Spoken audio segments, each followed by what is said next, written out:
Hey everybody, welcome to Board Online, Board Offline. Today we're going to teach you how to play Kreel Manor. Now I'm going to split this into two parts.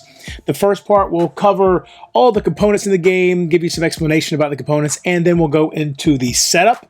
Now also, at some point during this video, you will have a breakaway from the rules and a contest is going to pop up. All or Nothing Games actually sent me two copies, one for me to do this instructional video and another for me to give away. So be sure to look for that contest. There will be instructions in that clip as well as in the description below on exactly how to enter. And so without anything else, let's get into how to play Kreel Manor. These are the hero boards. You can see we have a War Mage, Wolf of the North, and Night Raven, and both of them can be played as either male or female, and all the boards have a lot of similarities. At the top of the board, you have the number 1, 2, or 3, which indicates the current power of an action card placed above it. There are 3 basic actions which the hero can choose from each round: Fight, Influence, and Sneak. During the campaign, these actions may be upgraded to their advanced versions: Assault, Sway, and Hunt. The Spirit dial shows the hero's remaining spirit, which is equivalent to their hope and stamina. If a hero's spirit ever runs out by reaching 0, they give up, collapse, and lose the adventure. A hero's maximum spirit limit is shown on their board here. A hero can never heal their spirit beyond their maximum. However, certain assets and abilities, such as black leather here, may increase the maximum spirit. These power dice are placed on actions to display extra power, which may be spent to boost the associated action. Heroes must navigate location cards. Locations also have special abilities on them, which may help the hero. All locations must be fully explored in order to win the adventure. The sneak value of a location found here determines how difficult that location is to defeat. Similar to location cards are adventure cards, but adventure cards have this purple border on them. These adventure locations are a special type of location. They are the final location which the hero must reach and explore to win. Adventure cards display setup instructions as well as other game information. They also have special abilities that heroes can activate. Adventure locations may refer to either standard or dangerous locations. A standard location is green, like this one. A dangerous location is red, like this one. A hero will have to explore through the listed locations before they're able to reach the adventure location. The hero will work their way through 5 total adventures in order to win a campaign. All manner of threats comprise the threat deck. The hero will have to defeat, placate, or avoid these threats to navigate the adventure successfully and win. When a threat is defeated, it is removed from play. It will then be placed in the threat deck's discard pile. Standard threats have this blue eye symbol, and threats have a number of threat values: Fight, Influence, and Sneak, just like the 3 action cards that the hero has. Threats also have a number of spirit values. This value here is the spirit cost, which is how much spirit the hero loses if the threat remains in play at the end of the round. This white version of the spirit is the spirit boost, which is how much the spirit the hero regains when the threat is defeated by whatever means. The threat also has a TL number right here, which is very small, but this one is TL1. It could be TL1, 2, or 3. The higher this number, the more dangerous the threat. So for instance, this starving ghoul we were looking at earlier is TL2. Each threat also lists a thematic threat group that it belongs to. In the case of the starving ghoul, it's in the Dead Eater threat group. The ornate painting is in the Manor Servant threat group. Every threat group contains a total of 6 cards, 5 threats, and 1 plot. Plots, as we've said, are a type of threat. This is essentially the agenda of the threat group it belongs to. In order to complete the adventure, the hero will have to find and defeat all 5 plots. Generally, these will not cause any spirit damage, and when defeated, will frequently provide an extra action and another reward. Stories are a type of threat. These are narrative vignettes unique to each hero. They are shuffled into the threat deck only when instructed to do so. Sometimes they'll be added to the adventure during setup, and stories affect only their listed hero. No other hero may help with, affect, or damage another hero's stories. Stories should be stored by hero class and in numerical order. As you can see, these are each Adventure 1. And generally, you don't want to be looking at these until they are discovered during the adventure. Foes are also a type of threat. These are the most powerful of threats. The hero must defeat all of an adventure's foes in order to win, and like plots, foes are found in the threat deck. The Lord's Vengeance is an invincible threat. There is nothing that can defeat it. We'll discuss this a little bit more in the next video, but essentially, if too much time is spent on one adventure, the Lord's Vengeance will be enacted. Beneath the titles of threats and locations are keywords. In the case of the Ghoul Lord, they have the keyword foe and undead. These don't have any abilities in and of themselves, but are likely to be referenced by other cards and effects throughout the game. Damage tokens are placed on threats, locations, plots, and foes to show how much damage they've received or how much progress has been made while exploring, talking to, or interacting with them. The generic gray ones are included to track the use of certain abilities.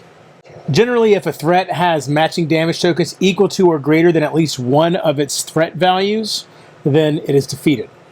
There will be times in the game when you will be instructed to read from the Book of Fables. You will look up the specific paragraph inside this book and find out the result of your actions. The Book of Fables provides a paragraph of descriptive narrative as well as any game effects that will be triggered. The hero has a skill deck comprised of 10 hero skills and 10 class skills. These are used to overcome foes, plots, threats, and locations. Any card ability that references your deck or your discard pile is referring to the skill deck and its discard pile. Hero skills are generic talents and abilities available to all hero classes. Meanwhile, class skills are specialized abilities similar to hero skills, but particular to the hero's class, as you can see by these icons in the bottom right corner and the color. Class skill upgrades are obtained as the hero progresses through the campaign after each adventure. Each hero also has one extra powerful mastery card that is placed at the bottom of their skill deck at setup. Bronze and silver assets are rare and valuable items, weapons, armor, trinkets, and sometimes even followers, which the hero can equip to their hero board in the matching pictured slot. If an asset is ever turned face down, then its benefits do not apply. The hero, as you may have guessed, is limited to a single asset per slot. If the hero ever receives an asset that they would like to place in a slot that's already filled, they'll either have to discard the newly gained asset or discard the one that's currently in the slot. Alternatively, they could stow it in a pack slot. And if you're playing in a multiplayer game, they can give it to another hero. If an asset requires power to equip it, such as the Great Helm, which says lose 2 influence power to equip, then this power may be spent and the asset equipped during the hero's draw phase. It will then remain equipped between adventures at no cost if the hero chooses to keep it equipped. But if they ever unequip it and then wish to re-equip it, they'll have to pay the power cost once again. And as is pretty standard for a game like this, the hero can have 2 one-handed items equipped or 1 two-handed item. It should be noted that these 2 corners are asset slots as well. This one for a follower, this one for legs. The class start asset, in this case the Woven Blade, is the asset that the hero will start the campaign with. There are other class assets for each hero. These are only awarded when specifically instructed to do so. It's recommended to not look at these too closely and leave them as a surprise for when you achieve them. Statuses are conditions that can be inflicted upon heroes and threats. One side details the effect on heroes, the other side, the effect on threats. If a hero loses an adventure, they draw one wound card, which is a debilitating ongoing effect. They then must restart the same adventure. If the hero fails an adventure 3 times in a row, after suffering their wound, they automatically move on to the next adventure. If a hero ever gains their 5th wound, though, they'll die. In that case, they must lose the campaign and restart. Hey everybody, here it is. Here's your chance to win Kreel Manor, still in shrink, from Tristan Hall and Hall or Nothing Games. Very excited to be giving this away. Very simple to enter the contest this time. All we're going to do is an email. Email boardonline@gmail.com, and you should see that in the lower third right now. Email that with the subject line reading Kreel Manor. 2 words spelled just like it is right here, Kreel Manor. That's the subject line. And in the body of the email, let me know what is your favorite Hall or Nothing game that you have played. Now, don't worry, if you have not played a Hall or Nothing game, no worries. Tell me which one out of all of them seems the most interesting to you. This could even include their upcoming Kickstarter release, Sublime Dark, that has funded and is on its way. That's the one I'm most excited for. That's one of the most exciting games for me in the near future.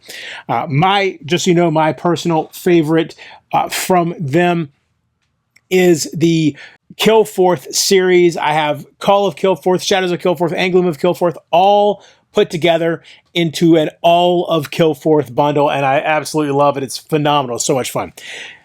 Anyway, for Kreel Manor, again, Kreel Manor in the subject line, and in the body, which Hall or Nothing game is your favorite. That will enter you for a chance to win this copy of Kreel Manor. If you win, I will email you back. At that point, you can provide a mailing address, and I will announce the winner of this in the next part of this instructional series. To begin the setup, first take your hero board. Take the action cards with the appropriate symbol for your hero.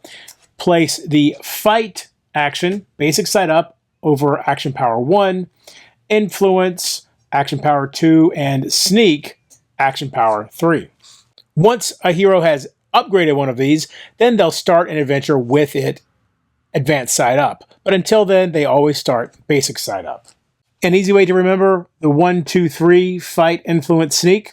They are set up in alphabetical order. Take the class start asset, again, the Woven Blade for the Wolf of the North, and place it in its appropriate slot. Take the appropriate story card for your adventure and place it near your hero.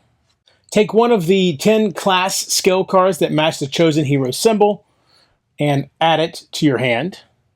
You'll now need to choose 10 of the hero skill cards and add them to your deck. You can never have more than 2 of the same skill card.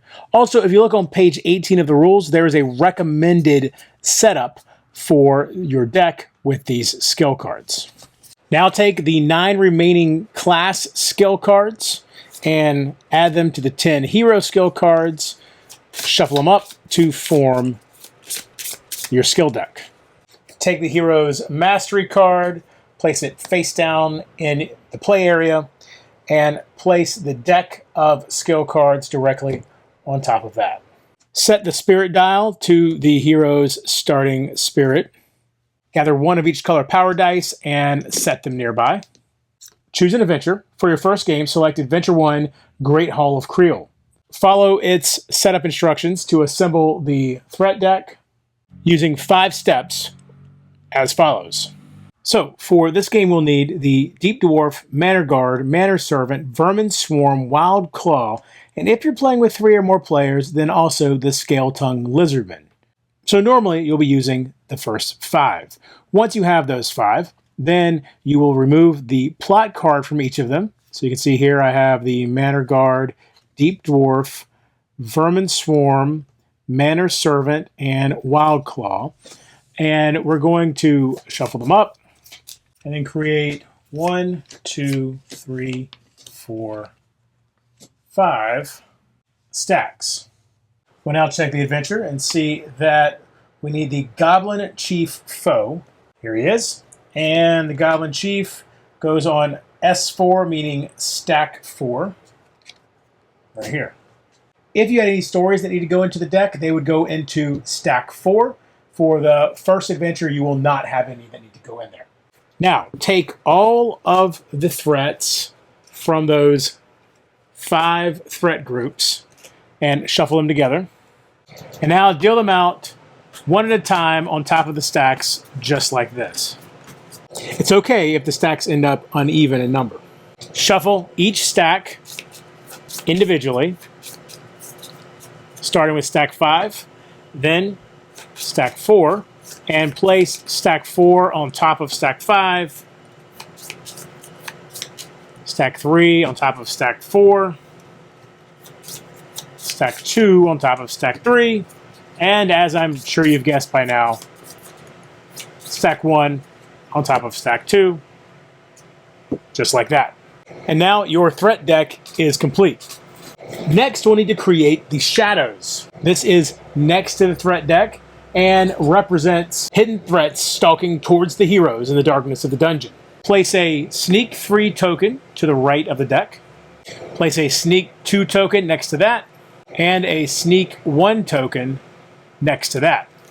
Make sure there's enough room for a card to go underneath each of these tokens. Now add the first card to the shadow, like this. Underneath the shadows is the threat area. This is where these threats will eventually emerge into the threat area. A shadow can be revealed using the indicated number of sneak that is above it. Now we need to create the locations deck. First, set aside the Regal Gateway to Kreel, shuffle the green standard locations, and shuffle the red dangerous locations into their own stacks. Read the locations on your adventure location, in this case 2 standard, and then the Regal Gateway is the active location. So, from the standard location deck, we'll take 2 at random. Place these locations face down on top of the adventure location, which is still face up. And if you did not have a designated active location, you would flip the top card face up. But since the adventure card said that Regal Gateway to Kreel is the active location, that will be the face up card. The hero may look at a face up location, of course, including, though, the adventure location, even though it's at the bottom of the location deck to begin with. Shuffle the wound deck and set it nearby. If the hero has any wounds currently, which they won't in the first game, apply those effects now. Shuffle the bronze and silver asset decks into 2 separate decks and keep them nearby. The class assets should also be kept nearby. Set out the statuses, the Lord's Vengeance for when it will be needed, and finally, read from the Book of Fables, the setup entry listed here, B050. And that's the setup. Thank y'all so much for watching this video. We will be back with part 2 before you know it. It'll just be a quick 2-part series. Be sure to also check out our other How to Play series we're currently putting out. We've got one more part of SAS Rogue Regiment coming very soon. We've got more of How to Play the Gambler's Chest expansion for Kingdom Death Monster. We have more of How to Play Dungeon Universalis coming. So much great stuff. And until next time, if you're bored online, bored offline.